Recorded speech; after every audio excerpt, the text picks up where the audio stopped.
Hey! Right! That's it! On your spikes too often! Right! It's a Conspiracy is a proud member of the Alberta Podcast Network, locally grown and community supported. For other fun programming, please check out albertapodcastnetwork.com, where you can find shows like My Viewfinder.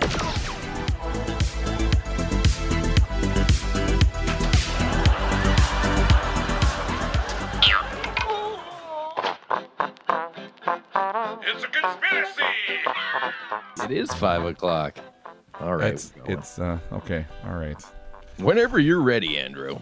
Okay. So I should, just before I need to preface this. Okay. So in our last episode, I had like a 6-liter bottle of anarchist amber ale, and now I'm like, hey guys, let's play loose and loose with the rules. That old saying, loose and loose with the rules. Loose and loose. Yeah. You are an anarchist. I'm not like this is why we shouldn't record back-to-back episodes. Okay. Episode 7, Give Me Liberté. Welcome back, everyone, to It's a Conspiracy. This is the podcast where we lay out the beliefs behind select conspiracy theories, alternative accounts, legends, myths, and more. I'm your host, Andrew, and I do not claim to be an expert on anything, and we are going to discuss today, and we'll probably be wrong about everything as usual, because I just drank a 6-liter bottle of beer, and I'm like, what am I? Yeah. Anyways, that's the peaceful parlay weaved into the shining spectrum of friendships, and we're going to have a great time. If you'd like to see where we dug up whatever sweet 90s boy band grooves we're going to tap dance to today, then please check out the resources in the episode description. Charlie busts a move, getting those fresh jams slotted in radical style, and it would be so fresh if you gave them a looky-loo if you want, but it's okay if you don't, and there's no pressure. But it would be nice if you're into being nice, but maybe you're a jerk. That's your thing, and that's okay. We're all on this journey together, and that's great. Lastly, we are a member of the Alberta Podcast Network. You did drink a 6-liter bottle of beer and then write this, didn't you? This is written, and I'm repeating the words in the sentences there, so I'm trying to. Yeah. Everything's coming up very aggressive now that I've had like just a little bit of beer all of a sudden. Yeah. You can check us out online at our website, itsconspiracypodcast.com, our Twitter at isitaconspiracy, run by the social media influencer, the Irish Madman, Facebook group, the Instagram, that's run by Gorgeous Greg. It's a Conspiracy Podcast, and he has a phenomenal mustache on. And we've got a special guest with us. I just want to point out, Greg doesn't normally have a mustache, Kyle. This is a November thing. So special for you. Yeah. Got you. I feel very honored. Yeah, it is amazing. He looks like a villain from like Rocky and Bullwinkle right now, which is a good look. It's a good look. You're a very handsome man. And okay, now I feel bad saying that. Okay, and our Patreon page, patreon.com/It's a Conspiracy. It's a conspiracy. I'm not saying that. I'm going to skip right over that this time. I know, because now I hurt his feelings. Keep it together, man. I'm sorry. I should have said you look very French Canadian, which is true. Oui. Okay. Thank you. Carry on. Joining the online distance communication time today is Charming Charlie, Gorgeous Greg, and our friend and fellow Alberta Podcast Networker, Kyle Marshall. Hey! These real neat guys are going to share their feelings in the circle of trust that we've sworn a blood oath to uphold. So Charlie and Greg have both sworn the blood oath. Kyle, did you know about the blood oath, and did you bring your ceremonial dagger? I didn't know about the blood oath, but luckily, I never go anywhere without my ceremonial dagger. So we're good. We're ready to go whenever you are. A Renaissance man over here. Charlie, with a simple yes or no, can you tell me if you've heard of either of these theories? Is Prince Charles a vampire? No. Okay. Have you heard of a Charlie Scream Monster of the Week? Oh, every day of my life. Okay. Have you heard of What Are We Testing Round 2 with Kyle? Maybe? All right. So subject number 1, is Prince Charles a vampire? Come here. Hey, you're a waste of space. All right, so yes, it's just like unanimous. Get to it. We can take a quick poll. Yeah. Do we even need to talk about this? Subject 2, case closed. Back in the olden days, in our very first episode, our pilot project, before we knew what theme songs were and we didn't constantly botch our ads up and mess up the Alberta Podcast Network schedule with our incompetence, we discussed a theory about the royal family of the United Kingdom that suggested they were not human or not entirely human, and in fact were shape-shifting reptilian aliens or a hybrid thereof from an ancient species hell-bent on global domination. Now, of course, there are a number of theories about the royal family, including one very Canadian and very terrifying one about Queen Elizabeth that we'll discuss later in the season. That's a little sizzle reel, just a very uniquely Canadian one. But what sets this one apart is that it's not focused entirely on the Queen Mum, but rather her son, and I'm going to read his full name here, Charles Philip Arthur George Windsor, Duke of Cornwall, Duke of Rothschild, and Prince of Wales. So speaking of Aquaman, as we did in the last... Try putting that on a business card. He's not entirely loved by all, and he may end up getting skipped over for his own son when Mumsy Pookums kicks it, but he is the heir apparent for the throne of England, and he may also be a vampire. That's funny. That's actually what it says on the other side of his business card. Maybe vampire. Okay, so I want you guys to imagine a big basket of pug puppies. Oh, you got that in your head? Okay, now much like a basket of pug puppies, the royal family are inbred to an unbelievable amount, like astonishing degrees. This is how Prince Charles was able to trace his chromosome-challenged lineage all the way back to 15th century Romanian Prince Vlad the Impaler. So Vlad, cruel ruler of Transylvania, was nicknamed the Impaler. The Impaler. That's how the French said it. That's how the French said it. Impaler. So he was the Impaler after his penchant for impaling people. This cruel practice, which involves a sharp stick going in your bottom and then up through your innards until it finally pops out your mouth, is said to be pretty much the most painful and humiliating way to die. Vlad the Impaler was real fond of this. That's why they called him the Impaler. And he was more popularly known as the inspiration behind Bram Stoker's 1897 story Dracula. Anywho, Vlad is a distant relative of Prince Charles. So once again, distant relative from an overly homogenous group without the suggested genetic variants for healthy procreation. Prince Charles spent... Not to take over your show, I'm sorry. Sure, please. But I like how in your sentence you said that it was the most painful and embarrassing way to die. Like, I would care how embarrassing it looked like in that situation. Oh, I can't believe this is how I'm dying. I can't believe this is how it goes. My face is red that you were impaling me right now. I don't know if there's a splinter. Popular way to die that makes you look good, but that's one of the ways where you're like, I hope my neighbors don't see me. Yeah. So Prince Charles spent an entire telly special endorsing the forests of Transylvania and the importance of their conservation. In fact, he even owns a summer home in the forests of Transylvania. So I'm assuming his home is full of vampire brides, and he occasionally lures Keanu Reeves in for a little snack from time to time, or maybe it's just a little fishing hut in the woods. Either way, if you're related to Transylvanian royalty and you have a dwelling there and you're kind of a twat, then you're probably a vampire. That's basically all those things put together. Wow. It sounds like there's a lot of opinions put into this. Well, once again, sometimes these, we should say, Kyle, here that sometimes these subjects are written for a joke. I guess with Prince Charles, it's finally a job that requires him to suck. Oh, no. Yeah, I know. Very harsh. Wow. Yep. Maybe I should throw a blood tomato at you or something like that.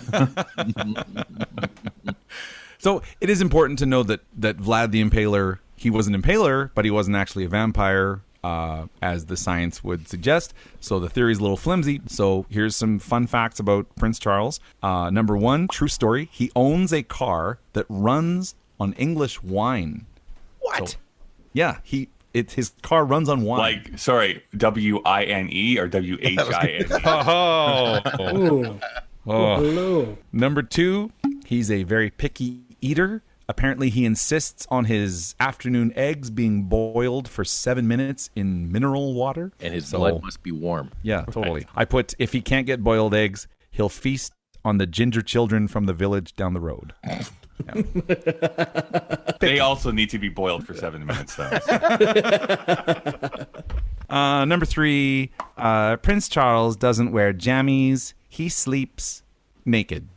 I apologize for that image. We're never going to get that out of our head. Great. But he probably sleeps naked in a coffin filled with the soil of his native land in the ship's cargo hold as he heads to America. And that's Prince Charles as a vampire. There we go. You said he's got a cabin in the Transylvanian forest? He certainly does. His summer home is in the Transylvanian forest. You figure that's on Airbnb or what? Yeah, what's the nightly rent for that? Yeah, I would hook that up for sure. Oh, man. I also find it kind of, this is like such a British thing, that historically it is not very warm or nice weather over in England. So instead what he decides to do is go to Transylvania. The summery hotspot. The summery hotspot of Transylvania. Tropical Transylvania. Sit inside on a cold autumn afternoon. So, I guess that's going to take us to what are we drinking? What are we drinking? What are we drinking? I'm going to keep it short because the light in my Arctic area. In your Arctic base? My Arctic base bunker that I'm You're in the Fortress of Solitude, ready to pull out the crystals? Too dark to read the can, but I got some Blindman Brewing Triphammer, a robust porter. Very strong ale. A double robust porter? Robust porter. Bust a move. Andrew? Okay. I do like that you said robust a move. Okay, so I have a beer here called the Brave Liver. Can you guys see the can here? Brave Liver Scotch Ale. And that is a little tiny Scottish terrier wearing a kilt, and he's got a set of bagpipes and a nice head lopper sword. A little hard to see. And once again, I have a 6-liter bottle, so I feel like a champ. It's all downhill from here. Okay, look. Now, you had done some complaining about, oh my God, I've been drinking so much, but you are the one who have chosen these large beers to drink one after another. They were forced upon me, but I do have the day off tomorrow, and I thought, oh, shucks, why not? Yeah. Throw caution to the wind. That's right. This is a man of my vintage now. I was saying earlier, if I have a beer, I'm approximately hungover for about 48 hours, so I feel like it will be about January 7th before I'm recuperated from these guys here. So we'll just check in on that. Oh, that's good, yeah. I'll feel like a kicked-in knee, as they say. It's tasty. It's real good. Yeah? What does it taste like? Tastes scotchy and tastes like I'm going to have a little nap before bedtime. All right, Greg, have you got a beverage of choice? I do. I have a deep space cannabis-infused beverage. Oh, you got another one? I got another one, yeah. So this is a ginger beer flavored cannabis-infused drink, which is, yet again, very minimal amount of cannabis in there for those that want to try but are afraid of the effects. It tastes delicious. It tastes just like a little ginger beer. Yeah. Kyle, have you got a what are we drinking? I don't think I can give you the heads up on Nothing this. fun. No, I maybe I didn't know that there was this type of segment. I am coming at you here with just plain old water. I am stone cold sober. Love Okay, water. that's Will be for the rest of this recording. That's okay. Yeah. It's rare that we have anyone sober on the recording, so that'll be a refreshing change. That's right. Whoa. Wild. You bunch of lousy drunks. Oh, that's not true. Well, You gotta cut that. That's why they call you Andrew Ale. Have another one, right? Ale I didn't use that joke again, but I do love that joke. Oh boy. Well, that's going to take us to ad number 1.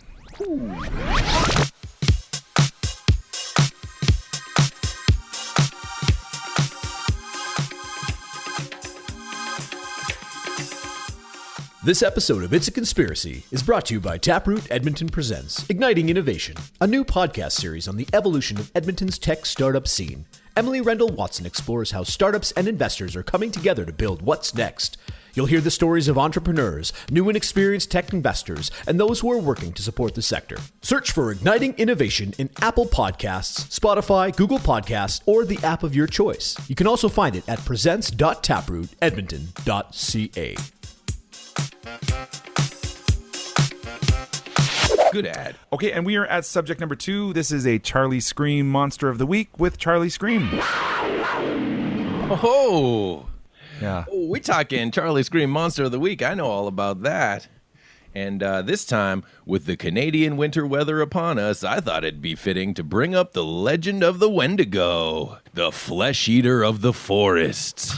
Wendigo are supernatural beasts from the First Nations Algonquin tribe folklore, based in the northern forests of Nova Scotia, the east coast of Canada, the Great Lakes region of Canada, and in Wisconsin, United States. Algonquin legend describes the creature as a giant with a heart of ice. Sometimes it is thought to be entirely made of ice. Its body is skeletal and deformed, with missing lips and toes. The Ojibwa described it as a large creature, as tall as a tree, with a lipless mouth and jagged teeth. Its breath was a strange hiss, its footprints full of blood, and it ate any man, woman, or child who ventured into its territory. And those were the lucky ones. Sometimes the Wendigo chose to possess a person instead, and then the unlucky individual became a Wendigo himself, hunting down those he had once loved and feasting on their flesh. Yeah, this yum. Wendigos are powerful, malevolent monsters that mean to kill and eat their victims. Historically associated with cannibalism, murder, insatiable greed, and the cultural taboos against such behaviors. In some legends, humans transform into Wendigos because of their greed or weakness, and in others, they're created whenever a human resorts to cannibalism to survive. Various indigenous traditions consider Wendigos dangerous because of their thirst for blood and their ability to infect otherwise healthy people or communities with evil. Wendigo legends serve as cautionary tales about isolation and selfishness and the importance of community. But if that wasn't enough, contact with Wendigos may also cause psychosis. The legend lends its name to a modern medical term, Wendigo psychosis, a syndrome that creates an intense craving for human flesh and a fear of becoming a cannibal. Wendigo psychosis usually develops in the winter in individuals who are isolated by heavy snow for a long period. The initial symptoms are poor appetite, nausea, vomiting. You should seek medical attention if Wendigo psychosis lasts longer than 4 hours. Subsequently, the individual develops a delusion of being transformed into a Wendigo monster. People who have Wendigo psychosis increasingly see others around them as being edible. At the same time, they have an exaggerated fear of becoming cannibals, as if we didn't have enough to worry about with COVID. Now, Greg, Andrew, Kyle, you might say to yourself, Charlie, you insufferable bastard. These are all just cautionary tales. There's no way this thing really exists. Am I right? And I would say, maybe. But then explain why Wendigo creature sightings continue to be reported, one as recent as November 2019. A series of howls and shrieks recorded in the Canadian wilderness have left a hunter and government biologist searching for explanations. Gino Meekus was out hunting grouse with his wife and grandson in the forests of northwest Ontario, more than 50 kilometers from the closest town, when they heard a series of eerie noises in the distance. When it let out its first scream, I thought it was a moose. But my mind changed when it screamed again and again, said Meekus. A resident of Sioux Lookout, Meekus is an avid hunter and has grown accustomed to the sightings and sounds of the region. Moose, black bears, and wolves are relatively common sights in the backcountry. I've heard many different animals in the wild, but nothing like this. I grew up hunting with my grandfather for the first 12 years of my life, he said. The howls initially came from the distance, but soon they appeared to move much closer. We could hear it moving. It sounded kind of heavy, Meekus told the news, but my wife, she got scared, picked up our grandson, and started walking fast towards the vehicle. Luckily, Meekus caught the sound of video and uploaded it to YouTube, which I have here to share with you now. Oh, my. Because what good is a monster if you don't get to hear the monster sounds? Did it compare it to a screaming moose? Did I hear that right? I've never considered what a screaming moose would sound like. Well, he thought it was a moose at first. A screaming moose. Yeah, well, a moose, but I've never really heard moose scream myself. So a moose being basically impaled. They mostly sound like a tauntaun. That's basically what a moose sounds like. That's not far off. Huh? Yeah. Oh boy. Okay, here we go. Let me make sure it's all turned up. It's a little faint because it's in the background, but here we go.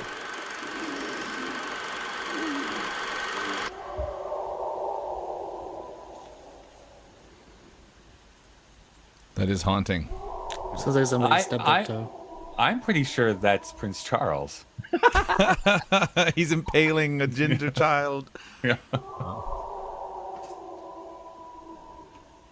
That is. I would be getting into my car so fast if I heard that.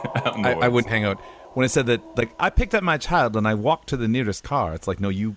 I walked grabbed that quickly kid and ran. with increased gait to the nearest vehicle. That's right. I increased my gait exponentially with each howl of the moose. So I mean, no, that is terrifying. To bring it home. So if you feel like going for a walk in the forest in the middle of a snowstorm, always remember that this old saying that my mother always used to tell me: friends don't let friends eat friends. Back to you, Andy. Oh boy. Have any of you seen the 1999 horror film Ravenous? Oh, yes. Yes, indeedy. Yeah. So has Robert Carlyle and Guy Pearce, who star in it, that's basically, it's the Wendigo myth, without ever actually saying that word in the movie itself. But this is what it reminds me of. That's great. That movie is so good. It is. And I was watching it. I watched it, I feel like 2 or 3 years ago, and someone was like, have you heard this story about, now I got to look him up real quick just so I make sure I got this right. Because we got to be factual. And I know we're kind of opposed to looking things up. Because I was a youngling when this movie came out. This movie gave me nightmares. That came out about 4 years before Greg was born. Okay. I mean, it is, it's about basically a bunch of people eating each other, and there's so much blood in that movie. One person. Yeah. Oh, boy. Okay, so in the film Ravenous, there is a great, so Robert Carlyle is phenomenal in that movie. Like, he's so good. Mm-hmm. He's so scary. Then there's kind of a sub-villain, and it's the principal from Ferris Bueller's Day Off. Right, of course. And it turns out in real life, he actually ended up being a sex offender, which is scary. So I was watching Ravenous, and my friend's like, have you heard what happened with this guy in real life? And when you know that movie kind of has like a bit of a different... Yeah, an even darker tone. I thought we were watching Howard the Duck. And he was in Howard the Duck. He was very scary in Howard the Duck. And you don't need to make that movie even scarier than it already is. Like, it's you see duck breasts, and then you see child molesters, and it's not fun. Yeah. No, if you're playing Scary Bingo, like those two things right there. Yeah. So Charlie and I one time, I got to tell you this, Greg, you mentioned tauntauns, and I felt like sometimes you have moments of such epic fail. So Charlie and I, we played a gig. Do you remember this, Charlie? We were in Yellowknife. Mm-hmm. We were playing inside of a building made out of snow. Giant. Like, we were playing a gig inside of a gigantic building made out of snow. And I said, you guys, we're going to have to get some tauntauns in here. And, like, just crickets. Nobody's laughing. And I'm like, hey, how warm is a tauntaun? It's lukewarm. Yeah, lukewarm. Nobody laughs. I'm like, what's happening? We're in a giant ice building. We're on Hoth. Like, where are my peeps at? Like, it was, anyways. Probably too cold to laugh. Too cold to laugh, yeah. They laughed on the but not too cold to feel humiliated. Like, I would have, I think being impaled would have been less humiliating than bombing twice on a... the laugh sounded better on the inside.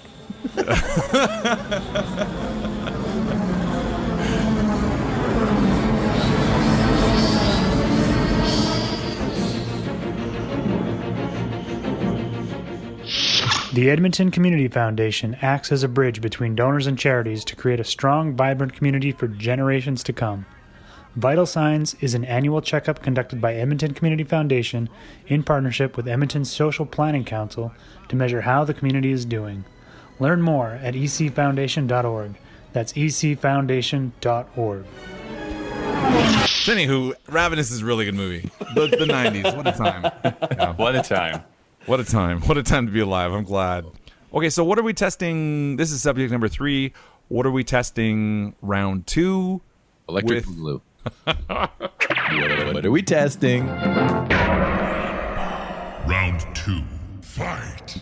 So, Kyle, you have some podcasts, and you can tell us about them. And then after you tell us about them, we'll get to the whole blood oath and ceremonial dagger. Great. I have it perched precariously above my head right now. But I have a bunch of podcasts, but there's two that I'll mention here on this show. The first one is Kyle and Dave versus the Machine. And this is a movie review podcast where in real life I have constructed a automaton, this metal man, who unfortunately is hell-bent on destroying the universe. So to appease it, we review movies that it tells us to watch. And in this first season that we're in currently, it is asking us to talk about movies from the year 1999. Hence why I know a lot about Ravenous, because one of our episodes is about Ravenous. But if you don't know, 1999 is actually often considered one of the best years for movies. There's a lot of things that actually... you have the Matrix, the Sixth Sense, Fight Club, all came out in that year alone, and there's a bunch of other stuff that we've talked about since then. So Kyle and Dave versus the Machine, you can find that anywhere you can find podcasts. The other one I'll talk about, I find is probably going to have less crossover probably with your audience, but you never know. I'm also a very big musical theater fan, and so I decided a few years ago to go through my favorite theater composer, show by show, song by song. My favorite composer is Stephen Sondheim, so we have gone for a couple of years going through his entire musical oeuvre. Wow. So if you want to check that out, that's called Putting It Together. So those are the two that I'll mention here today. So you said that's fantastic. What did you create for the first one? I created an automaton, a robot man who is hell-bent on forcing the apocalypse upon us. Why would you make that? Well, I thought it was more going to help me make coffee in the morning, and it very quickly ran off the rails. As things do. Yeah. You know that meme that's going around on Twitter right now, which is like, this is how it started, this is how it ended. Kind of my life with this machine that I built. That's fair. What was they say? The pathway to hell is paved with the best of intentions. Yes, that's right. So yeah. You were trying to help people. You I didn't was. mean to create a murder bot. Okay, so for our 1999. Okay, for our segment, we are going to find out if we can, in fact, for our what are we testing? We're going to find out if we can, in fact, taste the rainbow. So I'm of the firm belief that colored candies all taste the exact same.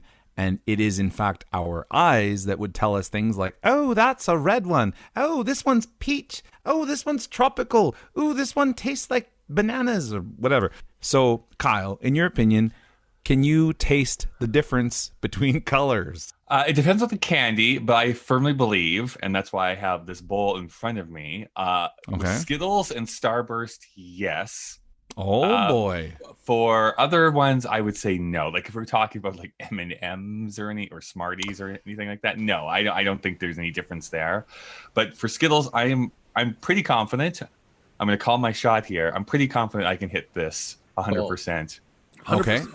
Is there any way that we can get your brother? Yeah, that we've all been there. We've all been in the hot seat. So we're going to do this together, Kyle. Is there any way that we can get your robot to also taste the candies as well, or is that kind of like outside of the ethics of robotics? that is like, as we know, as Asimov said, you never feed a robot after midnight. And I can't. And unfortunately, I can't remember how to set the clock. So it's just been flashing 12, 12, 12 at me ever since I made this robot. Fair enough. Okay, well, I'm just going to explain, just in case anyone hasn't heard this before, here's how our experiments work. We have 3 different colors of, in this case, candy. I have Starburst as well, which if we both go with Starburst, then it's just, we can call ourselves Starburst Pals, which would be great. We each have a blindfold. If we both have blindfolds, we can call ourselves Blindfold Pals. We put the blindfold on. We show the buddies, I think. Blindfold buddies, sorry, blindfold buddies. We put the blindfold on. We show the camera on your Computron what it is that you're going to eat. We eat and guess the color without at any point being corrected, so there's no replacement in statistics where it's like, oh no, that was the red one, you fool, and then you know that you've only got 2 left. So here we go. For each correct guess, you get 50 Imperial credits, and the current score is Greg with 0, myself with 0, and Charlie with 50, which is frustrating because Charlie can't smell. I still think Charlie cheated. And just got I'm one very wrong. myself. Got one wrong just to make it. We went back to the tape, and Charlie, in fact, and so Charlie is smell blind, and so science, if you believe in science, would say that he can't taste, and yet he's somehow leading this thing. So curse you, Charlie, curse your olfactory bulb, and curse science. Okay. So I also think I was robbed because I can't trust you guys. You know, whatever. we went to the tape, man. Oh. I was the one that was blindfolded and had to eat the ones. There's no way for me to know which ones I was eating. Us either. All right. Okay. So, Kyle, do you want me to go first? Do you want me to show you how this whole silly thing goes? Yeah. All right. Here we go. I'm gonna be my weapon of choice for today is a starburst. Let me put my Now, here's the thing, camera on Andy. something. Just a tip. Before you put on that blindfold, you might want to unwrap those Starburst. The paper don't taste like anything. Thank you. Wow. Good call, bro. Here's a tip. I'm choking on the paper. Your gallbladder will thank you later too. You know, if you guys are Sopranos fans, there was a line in there when The Sopranos first came out, and I was like, it was a throwaway line. Tony Soprano says, never underestimate the value of fresh produce. And the older I get, the truer that gets. I'm like, you're damn right, Tony Soprano. I might have pulled a gun out of that fish one time, but in this instance, we're right. And yeah. Okay, thank you, Charlie, for reminding me. Yeah. Don't eat the paper. Okay. So, Kyle, you're feeling okay about this. This whole thing stemmed from a Twitter conversation where you were like, I can taste the rainbow. I can taste the rainbow. I absolutely can. And I picked these fresh off the store shelf today, so you can actually hear those the jiggle of the Skittles there in my bowl. So I'm very excited to Nice. try this out. I don't think I've actually even had a Skittle for like 5 years, so this is going to be like new flavor sensations once again in my mouth. This is where things get awkward. So Charlie actually pulled his shirt up over his head, Charlie Huddy style. Yeah, like he was going to get in a fight with Bob Probert. I forgot the I'm just going to put a blindfold on. That's probably a much nicer, easier way of doing this. Yeah. Then I had to figure out I had my shirt up over my head, and I had to figure out how to eat the Starburst, and it was a real thing. Just a nightmare. It did, but we also got him to take his glasses off. So Charlie, as we've said before, isn't exactly Daredevil. So his lack of sight hasn't. Yeah. Okay, so I can't see the camera right now, but I'm going to hold up. So I've got my 3 Starbursts here. Can you guys see those? Yep. Yeah. Okay, and I know the color scheme. Yep. So I'm just going to put these back down. Shake them like dice. We're good. Okay. Can you guys see what color that is? Mm-hmm. Yes. Okay, everybody got it? All right. Okay, so we got a Starburst. It has been Opera noted. I'm going to say that is a red one. Nope. Sorry. That is an orange one. The flavors are going into my brain. That is an orange one. I didn't see it. Okay, now I'm going to take a sip. Oh, I really should have left my blindfold on. Never mind, I'm not going to take a sip. Leave that on the desk. Can you guys see what color this is here? Yeah. Okay. I'm going to say that was yellow. My apologies. Whoa, okay. I'm going to say that was red. Sorry, I'm going to say that one was red. I'm getting a red flavor. Okay. Can you guys see this one here? Yes. Yep. Okay. That's my last one. This last one, I'm going to guess red for that one. Okay. Okay. All right, Kyle. So the stage is yours, my friend. Now, how would you like me to do this? Like, do you want me to separate into just like the 5 colors of Skittles? And if you pick out of those Skittles, you're like, I think I could taste like the 3 that you feel you have the best advantage of choosing the flavors of. Some of these out. That sounds like you have a jar of Skittles. I just bought a bag. Fresh off the tree. No big deal. You can't buy single Skittles, Andrew. Okay, come on. You can buy a single Skittle. Can I please buy 1 Skittle, please? I'll have 3 Skittles, please. Mix up the colors, too. Keep it interesting. All right, so this is what I'm doing. I am picking a yellow one, okay, a green one, all right, and then a red one. There you go. Okay. Now I'm gonna Charlie just went Marty McSorley style, pulled his shirt over his head. That's not exactly. Yeah, I don't have an actual blindfold, so I've got my scarf out and wrapped it around my eyes. So that's outstanding. I gotta say, you kind of look like the scary guy from Pan's Labyrinth right now. Oh yeah. Okay. I feel like you're gonna put your hands on your eyes and be like, "Brrr," and start eating our flying. Yes. Well, you haven't seen me at Thanksgiving before, so. Okay, so I'm gonna jump in here then. Can you see what color that is? We sure can. Yep. Okay, I'm gonna put that in my mouth here. I'm gonna be hoisted by my own petard so badly. I'm pretty sure that's the yellow one. Doke. Oh. As my headphones fall off. Yes. Second one. Okay, that is absolutely the red one. Okay. Call that anywhere. Right. Final one to prove that's what the color is. Okay, got it. And by process of elimination, this should be the green. Is that your answer? I'm not 100% convinced. Let your tongue guide you. Let's see where my taste buds take me. I'm licking at the edges of the rainbow. I'm going to say green. Okay, all right. All right, I'm going to take my blindfold off. All right. Now, I got to say, Kyle, I'm very impressed. Okay. Okay. Right, here we go. So, Charlie, can you tell me how my results were? Okay, so the first one, you guessed that it was orange, and it was orange. Yes. So Andrew's on the board. You got one.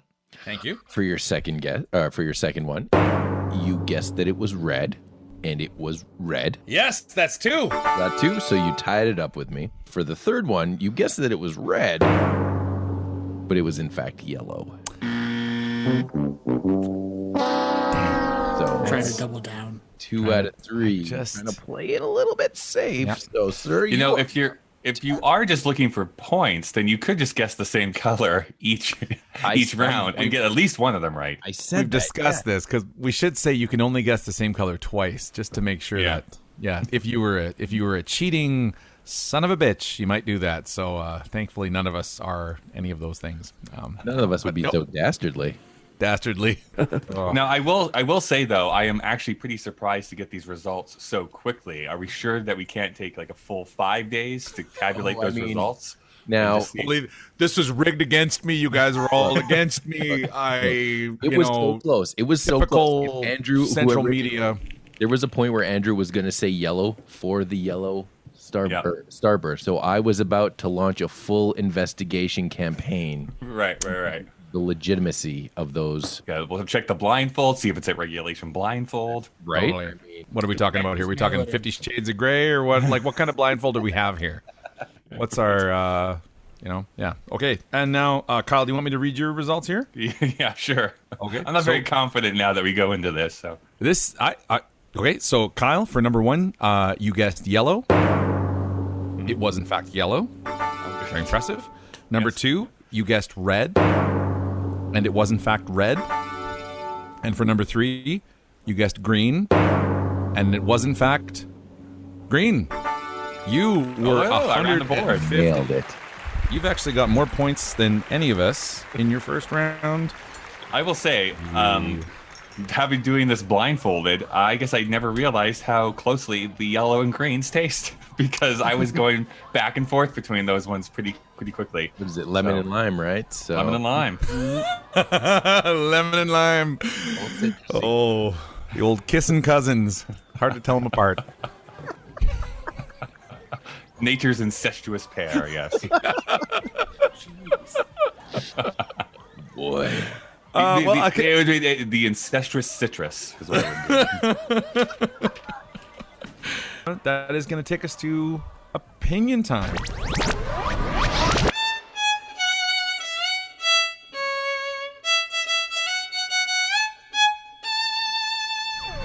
Alrighty, so Charlie, what was our first theory way back when we first started this voyage? Ooh, is Prince Charles a vampire? That's right. Okay, Kyle, do you remember what our monster of the week was? It was the Wendigo. Yeah. It was the Wendigo. Okay, good stuff. And Greg, can you taste the rainbow? Apparently not. Hey, but with round 2, because we each get 2 rounds of this. Yeah, so I gotta tell you, I do believe I may have handicapped myself by choosing sour soothers. I will. You were so insistent. I know I was, so I'm not saying you guys have a leg up, but I was like, yeah, I might have blown my chance at anything on that one. So I tried to say we should all do the same candy. I'm coming for you, Charlie. Okay, yeah, Charlie. Charlie is ahead in the. Cream rises to the top. Thank you, Macho. Yeah. The Charlie is still leading with 50 points because he will have another round. I will only have 50 points in That's the 2 top. rounds. Top of the So mountain. if Charlie is he gets 0, that's my only chance of winning this round. And if Charlie does win this round, then he gets another victory, which means another bottle of Greg's Breakup Bourbon. Yeah, let's just keep talking about it. Hey, Greg. I mean, this is not taking Greg out of the running. If he gets 3 for 3 on the next one, It could be a thing. It could be a thing. Could be a thing. Yep.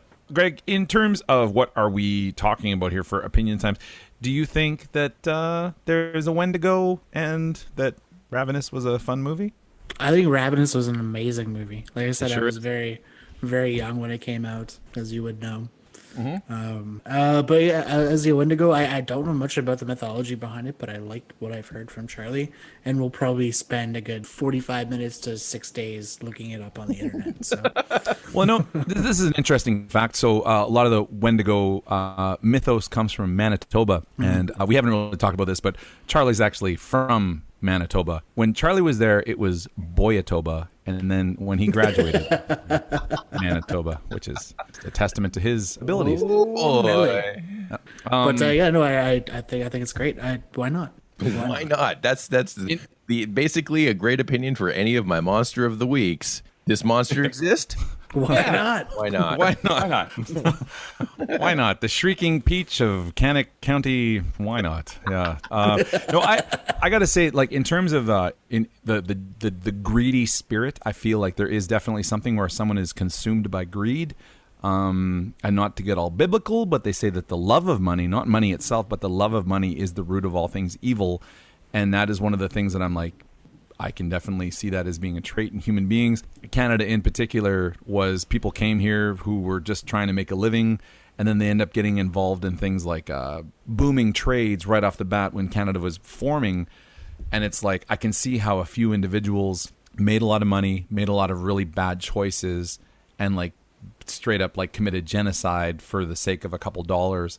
So I can see how that legend grew, because it would have been like the late 1800s, basically, when Canada was being colonized, that all the sort of the generalized agreements on what a Wendigo is kind of came into place. So that's, yeah, I don't know, man. I feel like, yep, the love of money, you're going to turn into a monster. Maybe it's in your head. Maybe you're not actually going to commit cannibalism and like lose your lips and run around in the woods, but you're going to turn into something real scary. Yeah. It's also like one of the few like cryptids that's like Canadian born, is it not? Like there's Totally. very many like There's not many. like Yep. yeah, abominable snowmen and stuff like that all get their origin stories elsewhere. Right. That's why There's the that's why the Ogopogo. Yep. Which they vacation together, the Wendigo and the Oh, for sure. They've got timeshares together. Yeah. There's that one that you guys different mentioned from the East seasons. Coast. They've got timeshares in Transylvania, actually. That's right. Right I always across say, the like, lake from Prince Charles. That's right. I always say I don't normally I don't believe in like the paranormal type of stuff. However, I say that until I am out in the woods and I hear that thing shrieking, and then I'm like, oh god, oh god, oh god, That's right. It's and I real. totally lose Yeah. my mind. Yeah, it's easy to disbelieve from far away in That's a right. protected by a robot automaton, right? That is correct. Yes, I have a sign on my door that says no cannibals, and that does keep all the cannibals away. So They're very respectful in that regard. Can't stop here. cannibals are vicious, but they do respect signs. Oh, for So, sure. Yeah, as they should. Yeah, and you've got a robot butler, so that just means that, like, basically, that's cannibal kryptonite right there. Oh, That's right. robot butler. So my bad. Sorry. Yeah. Oops. I'll go down the hall here. Okay. should Well, really then have a I guess, like, with the terms of do you want Kyle? Do you have any thoughts on Prince Charles being a vampire? I mean, besides him being British, I guess that would make sense why he's so pale. But other than that, no, I don't think there's any realistic backing up of him actually being a vampire. To your point, though, he might have a lust for blood being so inbred as he is. Maybe he just wants to get some new blood into his system somehow, but Not a lot of chromosomes in that. not a lot of chromosomes in that family tree. In that Not family not many branches in that family tree. no, thank you. Two branches and 12 toes. Yeah. I mean, I don't know. Personally, unfortunately for this one, I'm gonna say I don't believe it because I'm pretty sure I've seen him in sunlight before. Yeah. That's a big thing, right? Like That's a Sun thing. cream. Yeah. And he's always coming into my house uninvited, so there's no way that he could do that. Suntan lotion, man. It's just- Yeah. I wake up and I go like, oh, Charles, again? Come on. At least knock. Yeah.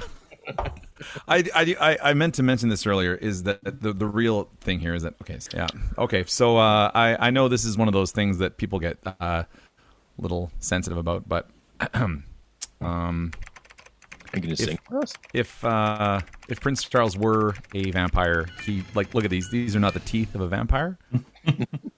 So not to get specific about that, but he's definitely that's a set of chompers for sure, and there's a couple. But he's things old. He could just have false teeth. Hold on. He could have false teeth in there. He could put in his vampire teeth, like when So those are. when you gotta gum your food and gnaw your food, you don't. Yeah, exactly. He's a gummy don't really bear. need teeth for That's gumming. not how vampire teeth work, though. They can come out at will.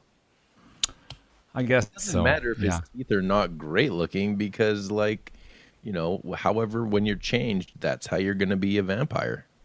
It does look like as if he's like this set of teeth here, as though he's mid transformation. Like maybe they're starting to come out just on the bottom, and then on the top they're like, okay, we come out later on. And those ears, I mean, they could turn into bat wings. We don't know that. We don't know that. Oh There you go. I'm convinced now.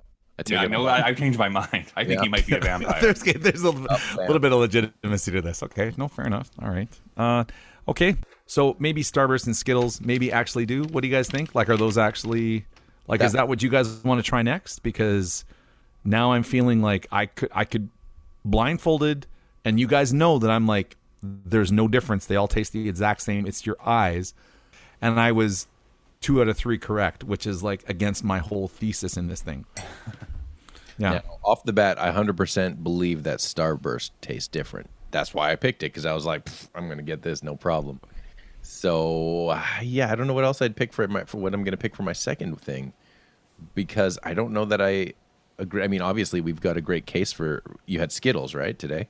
Yes. So that's a good taste, a good case for Yeah, I think Skittles, those right? ones have different ones because Starburst and Skittles, for me at least, are the ones that do have at least slightly different flavors. When you get into other stuff, even like cereals like Fruit Loops and stuff like that, I think those all taste Yeah.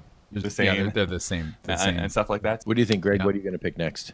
Fuzzy peaches. Are there different colors of fuzzy peaches? Because I think Charlie should chew up some like Flintstone chewable tablets. I was thinking Vitamins, yeah. Mike and Ike's. Mike and Ike's. Interesting. Going hardcore, man. Do you think jelly beans? Because jelly beans, I think, are the epitome of they taste the exact same, with the Well, exception. there are of those ones that were made after Harry Potter where they taste like Yeah. everything. every Jelly flavor. bellies, yeah. yeah. Yeah, I don't know. I'm saying Mike and Ike's just to sound hardcore. I might go Starburst just because I need to eke out a win here. Get some points, man. Yeah. I like the Flintstone vitamins one only because then you could like increase the difficulty and be like, that's a Bam Bam. That's a Bam Bam. I know that's what it is. I know Instead, Bam they're Bam saying when I color. see one. I know this tastes like Bam Bam. Yep, absolutely. And the nice thing is, if we eat too many of those, then we'll ruin our livers. So that's good. Or our kidneys. We'll ruin something. I mean, you just drank 6 liters of beer. So, I mean, Yeah, what are you worried about? 12. 12 liters in 2 episodes. And I haven't gone to the bathroom yet, so I'm like, my bladder's exploding. Like, That we know of. if I say moose jaw, there's been an accident. Just leave it. That's Yep. your safe word is moose jaw? Moose jaw. Yeah. Shut my mouth and tell me about Transylvanian environmental legislature. Wasn't that a great time with friends and new journeys and family and relationships?